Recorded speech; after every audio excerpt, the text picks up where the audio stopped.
बिस्मिल्लाहिर्रहमानिर्रहीम। अस्सलाम वालेकुम। आज हम अपने सीरीज़ की चौथी वीडियो बनाएंगे और ये ऐसे मुल्क का जिक्र करेंगे जो कि यूरोपियन यूनियन का मेंबर है और यहाँ वीज़े की रेशो बहुत ज़्यादा है।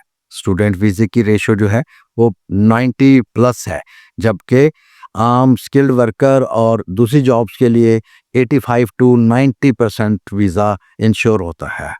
और यहाँ इसकी इकोनॉमी बहुत स्ट्रांग है, वर्ल्ड लेवल पे दूसरे नंबर पे इकोनॉमी इसकी समझी जाती है। आज मैं आपको बताऊंगा कि वहाँ कौन सी जॉब्स हैं, कितनी कैटेगरीज की हैं और उनकी सैलरी पैकेज क्या है। सारी डिटेल बताने से पहले मैं आपको से रिक्वेस्ट करूंगा कि आप पूरी वीडियो देखें, चैनल को सब्सक्राइब करें और बाकी रेलेवेंट सोशल मीडिया को भी लाइक और फॉलो करें।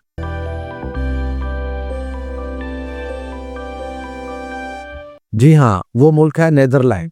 यकीनन इसको आप जानते होंगे कि नीदरलैंड को बहुत सारे लोग हॉलैंड भी कहते हैं और ये बिल्कुल ठीक है। हॉलैंड भी वही है और नीदरलैंड भी वही है। ये किस वजह से बेलफोर्स मैं आपको बताऊं कि इसके टोटल 12 सूबे हैं।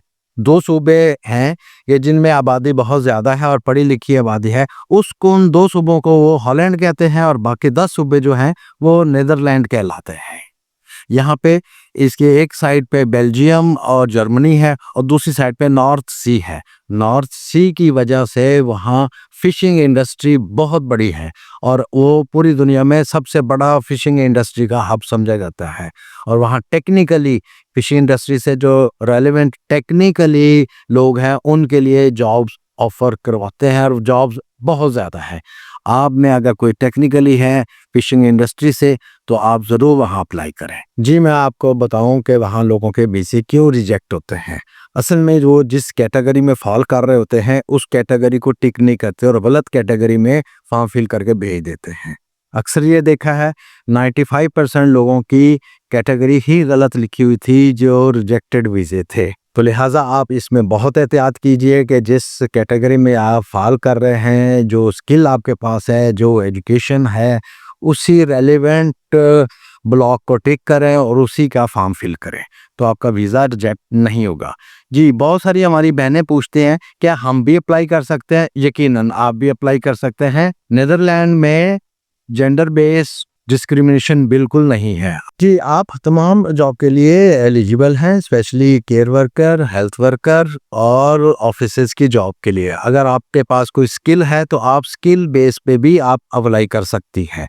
इसलिए आप ये नहीं है कि सिर्फ मेल ही के लिए वीज़े ओपन कर दिए जाते हैं, फीमेल के लिए भी इक्वल अपॉर्चुनिटीज वहाँ पे है। लाइवस्टॉक फार्मिंग और फिशिंग की बहुत बड़ी इंडस्ट्री है। वहाँ पे उनको स्किल्ड और सेमी स्किल्ड लोगों की बहुत ज़्यादा ज़रूरत होती है। लेकिन इस चीज़ का ख्याल रखिए कि नीदरलैंड का जो कैपिटल है एम्स्टर्डम है और वहाँ पे टेक्निकली काम बहुत कम है, ऑफिसेज ज़्यादा हैं, इसलिए वहाँ पे ए कैटेगरी के वीज़े ज़्यादा इशू किए जाते हैं। जी मैं आपको बता रहा था कि कितनी किस्म की कैटेगरी के वीज़े और उनकी सैलरी पैकेजेस क्या है। जी मेजर जो कैटेगरी हैं वो है 3।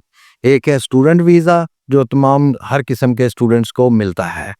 एक है स्किल्ड वर्कर वीज़ा, ये स्किल्ड वर्कर में कम तालीम याफ्ता या अनपढ़ लोगों के लिए, लेकिन वो इतने स्ट्रांग हों, इतने सॉलिड उनका स्किल हो कि वो अप्लाई करने के एलिजिबल हों। तीसरी कैटेगरी है, उसमें फिर आगे से 2 कैटेगरी उन्होंने बनाई है कि जो हाईली स्किल्ड और हाईली क्वालिफाइड या हाईली एजुकेटेड लोग हैं। अब जो लेबर क्लास है, गवर्नमेंट का एक स्लैब रेट है मिनिमम सैलरी का, वो है 3000 यूरो। और जो सेमी स्किल्ड हैं और उनके लिए है 4171 यूरो इंक्लूडिंग टैक्स। और जो हाईली क्वालिफाइड या हाईली स्किल्ड वर्कर हैं, मसलन उसमें IT expert, doctor, engineers, managerial skill रखने वाले और एडमिनिस्ट्रेटिव स्किल रखने वाले, उनकी सैलरी है 5688 यूरो। लेकिन उसी में से उन्होंने टैक्स भी पे करना होता है। उसका तरीकाकार ये है कि आप घर बैठ के सर्च करें और अपनी जॉब सर्च के बाद आप अप्लाई करें।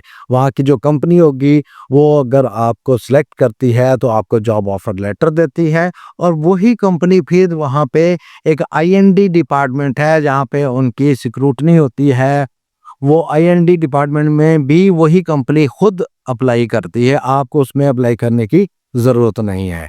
जब आपको 6 माह वहाँ काम करते हुए हो जाए, तो फिर आप वहाँ पीआर के लिए अप्लाई कर सकते हैं और उसकी 90 यूरो फीस है और उसका प्रोसेस जो है उसमें बहुत लंबा प्रोसेस नहीं है, सिर्फ 20 डेज़ 20 दिन का प्रोसेस है। 20 दिन के बाद वो आपको पीआर दे देते हैं। जी, आपको तकरीबन मेरे ख्याल बता दिया कि कौन-कौन सी कैटेगरीज़ के हैं। अब आप खुद बैठ के पहले एनालिसिस करें कि आप किस कैटेगरी में फ़ॉल करते हैं और उसी कैटेगरी का वहाँ नीदरलैंड की वेबसाइट पे जाके visa.com पे आप सर्च करें। अगर आपको कोई परेशानी हो, कोई दुश्वारी हो तो आप राब्ता कर सकते हैं। हमारे चैनल को सब्सक्राइब करें, मुतल्लका सोशल मीडिया चैनल्स को लाइक और फॉलो करें और राब्ता करके आप हमसे गाइडलाइन ले सकते हैं। अपना और अपने प्यारों का बहुत ख्याल रखिए। बहुत